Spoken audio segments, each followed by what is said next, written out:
Rain is a very beautiful mindfulness practice to change our mood.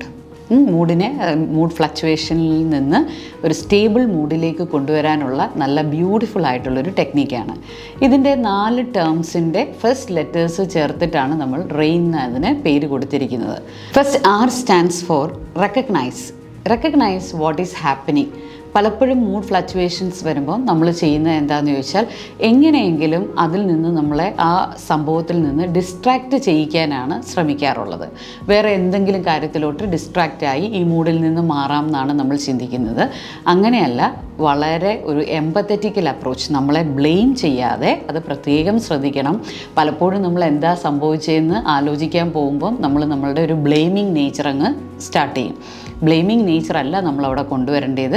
നമ്മളോട് തന്നെ എമ്പത്തറ്റിക്കലായിട്ട് ഒരു അലിവോട് കൂടെയൊക്കെ എന്താണ് സംഭവിച്ചത്, എന്തുകൊണ്ട് ഇങ്ങനെ സംഭവിച്ചു എന്നുള്ള ആ സിറ്റുവേഷൻ എന്താണ് നടന്നതെന്നൊന്ന് ചിന്തിച്ചെടുക്കുന്നതാണ് ആദ്യത്തെ നമ്മുടെ സ്റ്റെപ്പ്, റെക്കഗ്നൈസ്.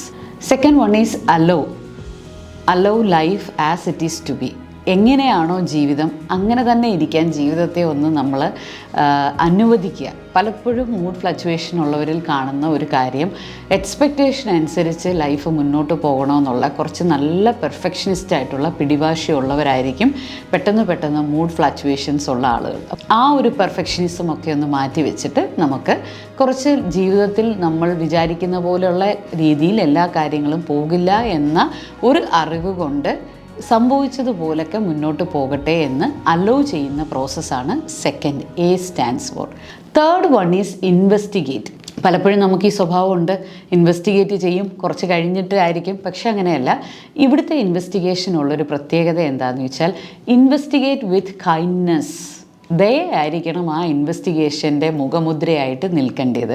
പലപ്പോഴും നമ്മളുടെ ഇൻവെസ്റ്റിഗേഷൻ്റെ മുഖമുദ്രയായിട്ട് നിൽക്കുന്ന ക്യൂരിയോസിറ്റി, അല്ലെങ്കിൽ കുറച്ചൊരു ഹാർഡ് മൈൻഡ്, അല്ലെങ്കിൽ ബ്രൂട്ടാലിറ്റി, അങ്ങനെയൊക്കെയുള്ള ഒരു ഇൻവെസ്റ്റിഗേഷനിലോട്ടാണ് നമ്മൾ പോകുന്നത്. എന്ന് പറഞ്ഞാൽ എവിടെ കുറ്റം കണ്ടുപിടിക്കാം. ഇതല്ല, കൈൻഡ്നെസ്സോടുകൂടി കുറച്ച് നമ്മളോട് നല്ല ദയാപൂർവം എന്തുകൊണ്ടിത് സംഭവിച്ചു എന്ന് നമുക്ക് മനസ്സിലാക്കണം. പക്ഷേ വളരെ ദയോടുകൂടി, ക്ഷമയോടുകൂടി ആ കാരണങ്ങളെ കണ്ടുപിടിക്കുന്ന ഒരു പ്രോസസ്സാണ് നമ്മൾ ചെയ്യേണ്ടത്. അതിന് നിങ്ങൾക്ക് പെന്നോ പെൻസിലോ അല്ലെങ്കിൽ നിങ്ങളുടെ മൊബൈലിൽ തന്നെ അത് ഒന്ന് റൈറ്റ് ഡൗൺ ചെയ്തിടുകയോ അതിന് വേണ്ടി നിങ്ങൾക്കൊരു പേജോ ഒക്കെ സ്റ്റാർട്ട് ചെയ്ത് അങ്ങനെ ചെയ്യാവുന്നതാണ്. പക്ഷേ നമ്മളുടെ ഇൻവെസ്റ്റിഗേഷൻ്റെ മുഖമുദ്ര എന്തായിരിക്കണം?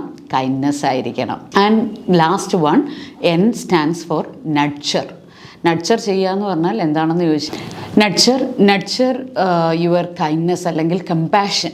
നമ്മുടെ കമ്പാഷൻ ഇപ്പോൾ നമ്മൾ പറഞ്ഞു നിർത്തിയ സ്ഥലത്ത് നിന്ന് കൈൻഡ്നെസ്സിനെ കുറച്ചും കൂടെ കമ്പാഷനേറ്റ് ആയിട്ട് ചില കാര്യങ്ങളെ നമ്മളുടെ ഒരു ഐഡൻറ്റിഫിക്കേഷൻ കൊണ്ടുവന്നിട്ട് കാരണങ്ങളെ ഐഡൻറ്റിഫൈ ചെയ്തിട്ട് അതിനെ നോൺ ഐഡൻറ്റിഫൈ ചെയ്യണം.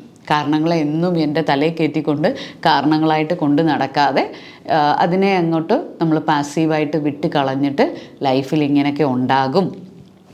ഇങ്ങനെയും ഉണ്ടാകും എന്നുള്ളൊരു അക്സെപ്റ്റൻസോട് കൂടി ആ സിറ്റുവേഷനെ അക്സെപ്റ്റ് ചെയ്യുമ്പോൾ നമുക്ക് പെട്ടെന്ന് ആ ഒരു മൂഡ് ഫ്ലക്ച്വേഷനെ ഓവർകം ചെയ്യാൻ സാധിക്കും എന്നുള്ളതാണ്. This is A very good mindfulness practice. നിങ്ങൾ പതുക്കെ ഇനി അടുത്തൊരു മൂഡ് ഫ്ലക്ച്വേഷൻ, സിവിയർ ആയിട്ടുള്ളൊരു മൂഡ് സ്വിംഗ് വരുമ്പോൾ ഈ ഒരു ടെക്നിക്ക് നിങ്ങൾ പ്രാക്ടീസ് ചെയ്തിട്ട് ഇതിന് എത്രത്തോളം ബെനിഫിറ്റ് ഉണ്ട് അല്ലെങ്കിൽ എത്രത്തോളം നിങ്ങൾക്ക് പ്രാക്ടീസ് ചെയ്യാൻ പറ്റും എന്നുള്ളത് നമ്മളെ അറിയിക്കുക. അല്ല നിങ്ങൾക്ക് ഇതിനകത്ത് എന്തെങ്കിലും ഡൗട്ട്സോ ക്ലാരിഫിക്കേഷനോ ഈ റെയിൻ ടെക്നിക്കിനെ കുറിച്ചും ഇതുപോലത്തുള്ള ഒരുപാട് നല്ല സൈക്കോ തെറപ്യൂട്ടിക്കൽ അപ്രോച്ചസ് ഉണ്ട്. ആ അപ്രോച്ചസിലൂടെയൊക്കെ നമ്മുടെ മൂഡ് ഫ്ലക്ച്വേഷൻസ് മാറ്റിയെടുക്കണം എന്നുണ്ടെങ്കിൽ you can approaches very good തെറപ്പിസ്റ്റുകൾ. ഏറ്റവും എക്സ്പെർട്ട് ആയിട്ടുള്ള രീതിയിൽ നിങ്ങൾക്ക് ഇതുപോലത്തുള്ള ഡിഫറെൻറ്റ് ടെക്നിക്സുകൾ തരുന്നതായിരിക്കും. So stay tuned.